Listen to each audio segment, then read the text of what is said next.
جنت کی بشارتیں مل گئی، اور جن کے جنت میں جانے سے جنت کے نور میں اضافہ ہوا، پھر ان کی سیرت و کردار کیسا ہے؟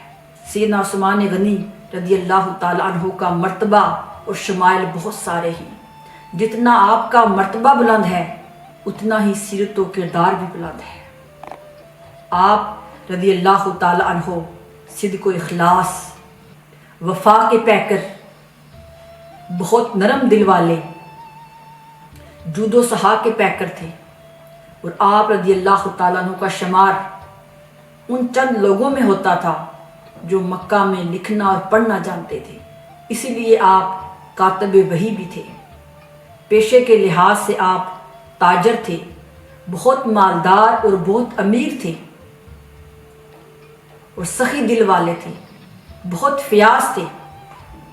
قبول اسلام کے بعد آپ نے اپنا سارا مال اللہ تعالیٰ کے راستے میں قربان کر دیا۔ آپ رضی اللہ تعالیٰ عنہ کا ایک لقب غنی بھی تھا، اللہ تعالیٰ کے راستے میں بے دریغ مال خرچ کرتے تھے۔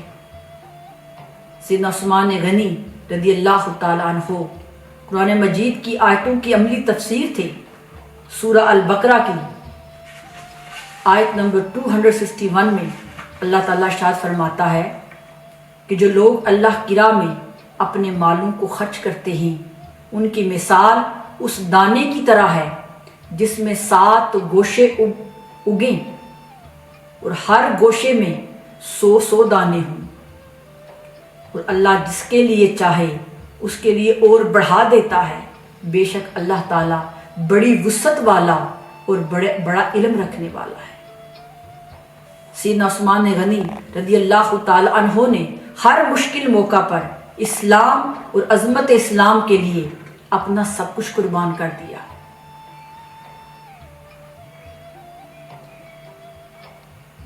آپ جانتے تھے کہ جو دولت، جو مال اللہ تعالیٰ کی رضا کے لیے خرچ کیا جائے اس کا اجر اللہ تعالیٰ کئی 100 گنا بڑھا کر عطا کرتا ہے۔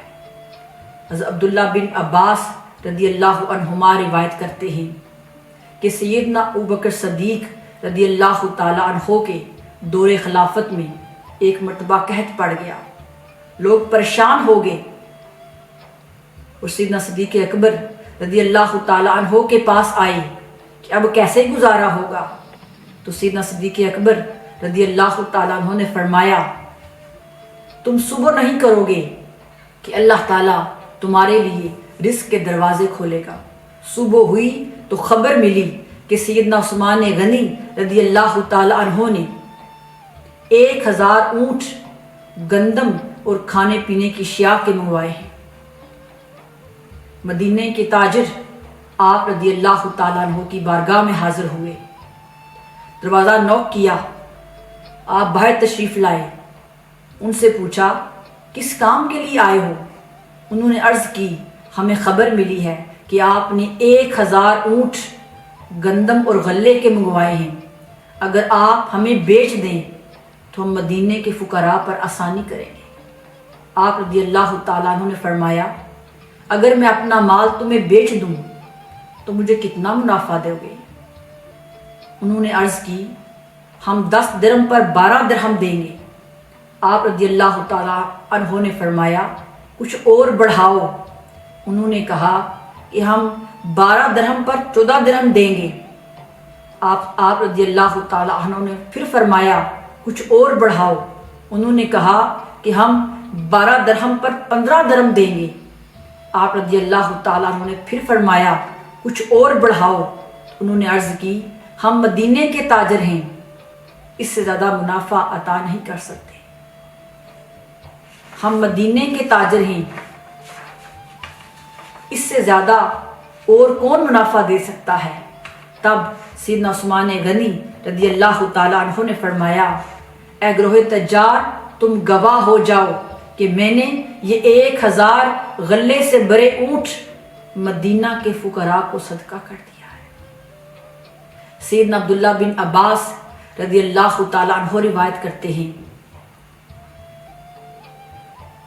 کہ رات گزری، رسول اللہ صلی اللہ علیہ وسلم میری خواب میں تشریف لائے، میں نے دیکھا کہ آقا علیہ السلام سواری پر سوار ہیں۔ آپ نے ہاتھ میں ایک قندیل پکڑی ہوئی ہے جس سے نور کی شعائیں پھوٹ رہی ہیں، اور آپ کے نالین کے تسموں سے بھی نور پھوٹ رہا تھا۔ میں نے عرض کی یا رسول اللہ صلی اللہ علیہ وسلم، میرے ماں باپ آپ پر قربان، میرا دل آپ کی جانب، میری محبت آپ سے بڑھ رہی ہے۔ تب آقا علیہ السلام نے فرمایا، یہ عثمان کی اس نیکی کا بدلہ ہے جو اس نے 1000 اونٹ اللہ کی راہ میں صدقہ کیا ہے، اور اللہ تعالیٰ نے اس کا صدقہ قبول فرما لیا ہے، اور جنت کی ایک حور سے سیدنا عثمان غنی رضی اللہ تعالیٰ عنہ کا نکاح فرما دیا ہے۔ میں ابھی عثمان کی خوشیوں میں شریک ہونے جا رہا ہوں۔ تو حاضرین محترم، جو لوگ اللہ اور اس کے رسول صلی اللہ علیہ وسلم کی رضا کے لیے اپنا مال خرچ کرتے ہیں، اللہ تعالیٰ انہیں پھر اتنا اجر عطا کرتا ہے کہ دنیا اور آخرت کی محتاجی ختم کر دیتا ہے۔ سیدنا عثمان غنی رضی اللہ تعالیٰ عنہ کے بہت سی خصوصیات اور بہت سے کمالات میں سے ایک وصف ایسا بھی تھا جس پر فرشتے بھی ناز کرتے تھے۔ سیدنا عثمان غنی رضی اللہ تعالیٰ عنہ شرم و حیا کا پیکر تھے۔ آپ بہت شرمیلے، بہت نرم دل کے اور بہت کم گفتگو فرماتے تھے۔ آپ رضی اللہ تعالیٰ عنہ کی صفت حیا کے بارے میں حضور پر نور نبی مکرم صلی اللہ علیہ وسلم نے فرمایا کہ میری امت میں حیا میں سب سے زیادہ سچے سیدنا عثمان رضی اللہ تعالیٰ عنہ ہیں۔ اور صحیح مسلم میں ام المومنین سیدہ عائشہ صدیقہ ایک واقعہ روایت کرتی ہیں کہ ایک دن آقا علیہ السلام گھر میں موجود تھے، آرام کے لیے لیٹے ہوئے تھے کہ آپ کی پنڈلی سے کپڑا ہٹا ہوا تھا۔ سیدنا صدیق اکبر رضی اللہ تعالیٰ عنہ تشریف لائے، دروازہ کھٹکھٹایا اور اندر آنے کی اجازت مانگی۔ آقا علیہ السلام نے فرمایا اندر آ جاؤ، اور ویسے ہی لیٹے رہے کہ آپ کی پنڈلی سے کپڑا ہٹا رہا۔ پھر سیدنا فاروق اعظم رضی اللہ تعالیٰ عنہ تشریف لائے، انہوں نے اجازت مانگی تو آپ صلی اللہ علیہ وسلم نے فرمایا آ جاؤ، آپ یوں ہی لیٹے رہے۔ تھوڑی دیر بعد سیدنا عثمان غنی رضی اللہ تعالیٰ عنہ تشریف لائے، آپ نے اندر آنے کی اجازت مانگی۔ جو ہی آقا علیہ السلام نے سیدنا عثمان غنی رضی اللہ تعالیٰ عنہ کی آواز سنی، آپ فوراً اٹھ کر بیٹھ کے اپنے کپڑے درست کرنا شروع ہو گئے۔ فوراً آپ نے اپنی پنڈلی کو ڈھانپا۔ پھر سیدنا عثمان غنی رضی اللہ تعالیٰ عنہ اندر تشریف لائے، تھوڑی دیر بیٹھے۔ جب سب احباب واپس تشریف لے گئے تو پھر سیدہ عائشہ صدیقہ آقا علیہ السلام کی بارگاہ میں عرض کی، یا رسول اللہ صلی اللہ علیہ وسلم، میں نے دیکھا کہ جب سیدنا صدیق اکبر رضی اللہ تعالیٰ عنہ اندر تشریف لائے تو آپ جو کے جو ہی لیٹے رہے اور آپ کی پنڈلی مبارک سے کپڑا بھی ہٹا رہا۔ پھر سیدنا فاروق اعظم رضی اللہ تعالیٰ عنہ تشریف لائے، تب بھی آپ ویسے ہی آرام فرما رہے، لیکن جو ہی سیدنا عثمان غنی رضی اللہ تعالیٰ عنہ تشریف لائے تو آپ فوراً اٹھ کر بیٹھ گئے، اپنے کپڑوں کو درست کرنا شروع ہو گئے اور آپ نے اپنی پنڈلی مبارک کو فوراً ڈھانپ لیا۔ تب تاجدار انبیاء صلی اللہ علیہ وسلم نے فرمایا، اے عائشہ، میں اس شخص سے کیسے حیا نہ کروں جس سے فرشتے بھی حیا کرتے ہیں۔ تو ناظرین کرام، یہ تھا سیدنا عثمان غنی رضی اللہ تعالیٰ عنہ کا پاکیزگی اور شرم و حیا کا معیار، کہ فرشتے بھی آپ رضی اللہ تعالیٰ عنہ سے حیا کرتے تھے۔ سیدنا عثمان غنی رضی اللہ تعالیٰ عنہ وہ شخصیت ہیں کہ جن سے آقا علیہ السلام بھی حیا فرمایا کرتے تھے۔ تو سوچئے پھر آپ رضی اللہ تعالیٰ عنہ کا اللہ کے ہاں کیا مقام مرتبہ ہوگا۔ تو ناظرین، حیا یہ دین اسلام کی پہچان ہے۔ موطا امام مالک میں حدیث مبارکہ ہے کہ آقا علیہ الصلوۃ والسلام نے فرمایا، ہر دین کی ایک شناخت ہوتی ہے، ہر دین کا ایک خلق ہوتا ہے، ہر دین کی ایک پہچان ہوتی ہے، اور اسلام کی پہچان حیا سے ہے۔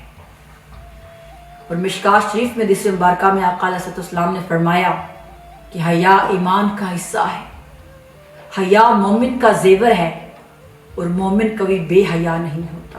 حضرت عبداللہ بن عمر رضی اللہ تعالی عنہما سے روایت ہے کہ آقا علیہ الصلوۃ والسلام نے فرمایا کہ حیا اور ایمان دونوں لازم و ملزوم ہیں۔ حیا اور ایمان دونوں کو ایک دوسرے کے ساتھ جوڑ دیا گیا ہے، اگر ان میں سے ایک چیز اٹھ جائے تو دوسری خود بخود ختم ہو جاتی ہے۔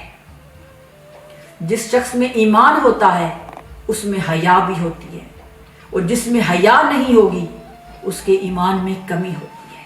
حیا اس اچھائی اور خوبی کا نام ہے جو انسان کو ان تمام بری باتوں سے بچنے کی ترغیب دیتا ہے جو اللہ تعالیٰ کو ناپسند ہیں۔ جس میں حیا نہ ہو اس کے لیے ہر لمحہ گمراہ ہونے کا خطرہ ہے۔